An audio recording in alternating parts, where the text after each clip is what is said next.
Halo semuanya, perkenalkan nama saya Natali dari kelas 10 SKS. Pada video kali ini saya akan memberitahu kalian tentang esensi saya.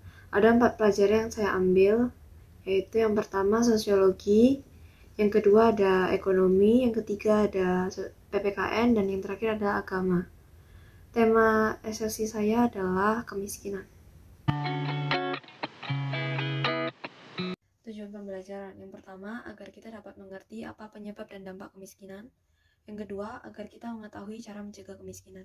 Apa itu kemiskinan? Kemiskinan adalah masalah sosial, yaitu keadaan seseorang yang tidak sanggup memelihara dirinya sendiri sesuai dengan taraf kehidupan kelompok, dan tidak mampu memanfaatkan tenaga mental maupun fisiknya dalam kelompok tersebut. Mengapa kemiskinan disebut masalah sosial? Yang pertama, karena terjadi di masyarakat. Yang kedua, dialami oleh banyak orang. Dan yang ketiga, mempengaruhi banyak orang. Ada 2 jenis kemiskinan, yaitu yang pertama miskin fisik atau material, yang kedua miskin psikis atau mental. Penyebab kemiskinan, yang pertama karena laju pertumbuhan penduduk yang tinggi. Angka kelahiran yang tinggi di suatu daerah dapat mengakibatkan laju pertumbuhan penduduk suatu negara menjadi lebih besar, sehingga lapangan pekerjaan yang tersedia akan menjadi terbatas dan beberapa orang tidak akan memiliki pekerjaan. Selanjutnya adalah pendidikan yang rendah.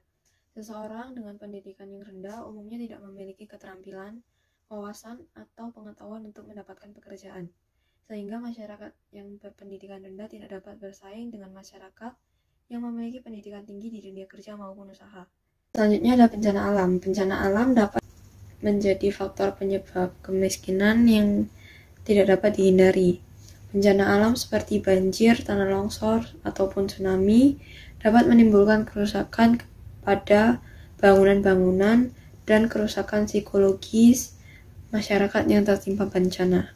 Selain itu, bencana alam dapat menjadi penyebab kemiskinan karena masyarakat yang terdampak bencana tersebut akan kehilangan harta bendanya. Yang keempat ada inflasi. Inflasi terjadi disebabkan oleh beberapa faktor seperti permintaan, meningkatnya biaya produksi, ataupun jumlah uang yang beredar. Kenaikan harga-harga ini disebabkan karena ketersediaan barang yang tidak sepadan dengan tingginya permintaan. Inflasi dapat menyebabkan berbagai masalah. Contohnya, turunnya nilai mata uang, kenaikan harga barang dan jasa, menurunnya kesejahteraan masyarakat, hilangnya investasi, dan masih banyak lagi. Selanjutnya adalah pertumbuhan ekonomi yang rendah. Pertumbuhan ekonomi adalah kenaikan nilai dan jumlah produksi barang atau jasa dalam kurun waktu tertentu.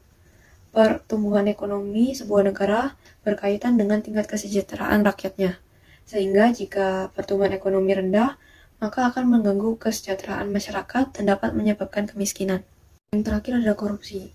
Korupsi adalah penyalahgunaan uang negara, baik perusahaan atau lainnya, untuk kepentingan sendiri maupun orang lain yang merugikan masyarakat. Dalam Peraturan Presiden Nomor 54 Tahun 2018, terdapat Strategi Nasional Pencegahan Korupsi yang menjadi arah kebijakan nasional yang memuat fokus dan sasaran pencegahan korupsi yang digunakan sebagai acuan kementerian, lembaga, pemerintah daerah, dan pemangku kepentingan lainnya dalam melaksanakan aksi pencegahan korupsi di Indonesia. Ada juga Peraturan Presiden Nomor 102 Tahun 2020 tentang pelaksanaan supervisi pemberantasan tindak pidana korupsi.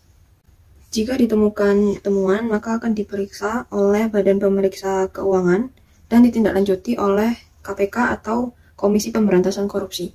Ada 4 jenis korupsi. Yang pertama adalah ekstortif, yaitu aksi suap pengusaha ke pengusaha.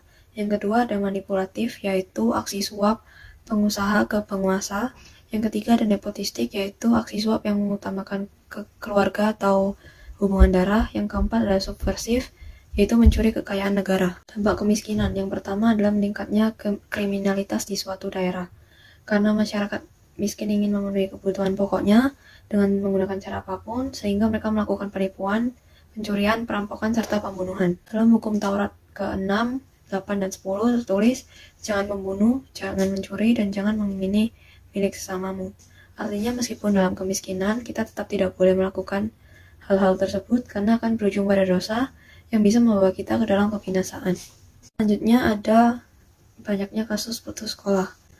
Di negara-negara berkembang seperti Indonesia, biaya pendidikan masih lumayan tinggi, sehingga masyarakat dengan ekonomi rendah kurang mampu untuk mendapatkan pendidikan. Padahal salah satu penyebab kemiskinan adalah rendahnya tingkat pendidikan. Akses pendidikan yang tertutup dapat memperparah kondisi kemiskinan yang ada di suatu daerah maupun negara. Selanjutnya, meningkatnya angka pengangguran. Masyarakat yang miskin akan kesulitan untuk mendapatkan akses pendidikan yang layak, sehingga masyarakat miskin akan kesulitan untuk bersaing, mendapatkan pekerjaan dengan masyarakat kaya atau yang berkecukupan. Selanjutnya, akan bermunculan konflik-konflik dalam masyarakat. Masyarakat miskin umumnya akan mendapatkan perlakuan yang berbeda dari masyarakat dengan ekonomi tinggi. Contohnya seperti mendapatkan akses ke beberapa fasilitas tertentu. Kesenjangan yang terjadi di masyarakat tersebut akan memicu terjadinya konflik di kehidupan masyarakat karena kecemburuan yang muncul. Cara mencegah kemiskinan. Yang pertama, mengelola sumber daya alam yang ada di Indonesia dengan sebaik mungkin. Yang kedua, meningkatkan kualitas mutu sumber daya manusia. Yang ketiga, membuka peluang investasi. Yang keempat, meningkatkan ilmu pengetahuan dan teknologi. Yang kelima, memajukan pariwisata serta keadaan sosial dan budaya. Yang keenam, membeli produk-produk dalam negeri. Yang ketujuh, mengurangi impor dan memperbanyak ekspor. Yang kedelapan, mengatur keuangan dengan baik. Apa yang bisa kita lakukan sebagai orang dengan ekonomi rendah atau yang mengalami kemiskinan? Kita harus tumbuh secara intelektual. Artinya, kita bisa tahu mana yang baik dan mana yang buruk, agar kita tidak melakukan tindakan-tindakan kriminal.